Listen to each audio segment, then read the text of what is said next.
नमस्कार शेतकरी मित्रांनो, तुम्हाला जर ₹50 कांद्याला भाव घ्यायचा असेल तर तुम्ही याच महिन्यात कांदा काढा. त्याआधी माझ्या चॅनलला सबस्क्राईब करा, लाईक करा, शेअर करा, कमेंट करा. तर शेतकरी मित्रांनो सांगतो मी, बांगलादेशने आयातीला परवानगी दिल्यापासून झपाट्याने कांद्यामध्ये भावाची वाढ होत होती. पण अचानक कमी जास्त होत आहे.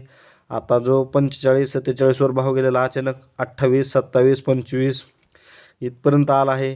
कारण याचं कारण आहे मित्रांनो, की ज्यावेळेस बांगलादेशने आयात उठवली त्याच्या 4 ते 5 दिवसानंतर भावात झपाट्याने वाढ होत होती. पण काय झालं, की शेतकरी मित्रांनी काय केलं आपल्या, की जो म्हणजे ओला कांदा, जो अजून म्हणजे गणा मोठा असलेला कांदा, असा कांदा नेल्यामुळे मार्केटमध्ये काय झालं, की असा माल आल्यामुळे संपूर्ण मार्केट डल झालं. चांगल्या कांद्याला भाव जो मिळत होता तो पण कमी आला. कारण ह्यांनी जो ओला कांदा म्हणजे जो न्यायला मार्केटमध्ये यायच्या आधी काढून आणलेला कांदा, त्याच्यामुळं मार्केटमध्ये भरपूर आवक वाढली व भावामध्ये कमी झाली. त्यामुळे शेतकरी मित्रांनो, तुम्हाला पहिला नियम सांगतो, कांदा काढताना आपण टनेजमध्ये उतार काढायचा. त्यासाठी आपल्याला तुम्हाला एक चांगलं म्हणजे एक डोस सांगतो. लास्टच्या 15 दिवसात तुम्ही 0,050 हे एकरी 25 किलो टाका किंवा SOP 50 किलो टाका. बस एवढंच टाका. त्यानंतर चांगला टनेजमध्ये माल निघतो. पण तुम्ही जर असं माल काढून भाव वाढला म्हणून माल काढून काही उपयोग होणार नाही. त्याचे म्हणजे जो 70-80 गोण्या निघणार तो 40 गोण्याच उपटून नेल्यावर मागच्या कांद्याला हे काही राहत नाही, म्हणजे तो पण परत लक्ष राहत नाही त्या कांद्यावर. त्यामुळे असे काही करू नका शेतकरी मित्रांनो. तर तुम्हाला सांगतो, ₹50 भाव हा 100% आणि 100% नाताळानंतर या 100% 50च्या पुढे भाव जाणार आहे. त्यामुळे तोपर्यंत कांद्याला व्यवस्थित संपूर्ण नियोजनबद्ध करा. संपूर्ण कांदा एकदमच काढून मार्केटमध्ये न्या. त्यामुळे काय होतं, एकदम गेल्यामुळं चांगला भाव बी सगळ्या वक्कलला मिळतो व एकूण पैसे येतात. त्यामुळे आपल्या कामालाही येतात. त्यामुळे असं ओला कांद्यामुळे हे मार्केट उतरलं आहे. बाकी संपूर्ण बांगलादेशमध्ये तर भरपूर मागणी आहे. आणखीन बाहेरच्या देशात 1-2 देशात जर परवानगी वाढली तर फेब्रुवारी महिन्यात 100% ₹100 भाव जाण्याची शक्यता आहे. पण आता ती भारत सरकारच्या मनावर आहे, की निर्यात करायची का नाही.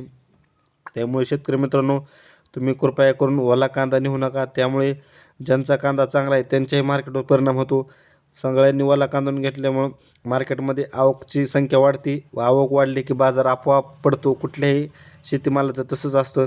त्यामुळे आपणच शेतकरी मित्रांनो, मार्केटमध्ये कांदा न्यायच्या लेवलचा आला तरच न्या. उगाच आवक वाढून बाकीच्या शेतकऱ्यांचंही नुकसान करू नका. त्यामुळे भाव पडला आहे, बाकी दुसरं काहीही कारण नाही शेतकरी मित्रांनो. तर यावर्षी चांगल्याला मार्च एंडपर्यंत किंवा एप्रिलच्या पहिल्या 15 आठवड्यापर्यंत चांगला भाव टिकून राहणार आहे.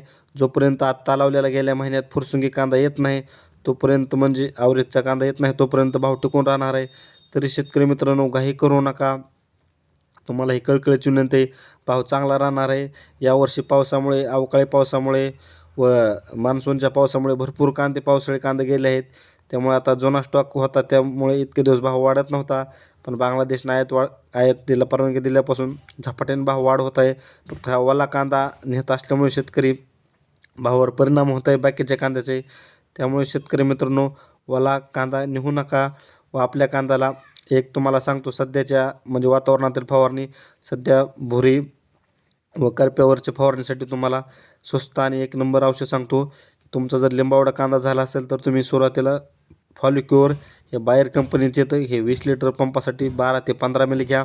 व त्याच्यामध्ये लिंबावडा कांदा एवढा असेल तर 05234 हे कोणत्याही कंपनीचं घ्या, महादन, महापीड. ते 20 लिटर पंपासाठी 100 ग्रॅम घ्या व स्टिकर टाका. बाकी काही टाकू नका. एखादं जर कीटकनाशक असेल तर टाका, नाही तर काय सध्या गरज नसते हिवाळ्यात.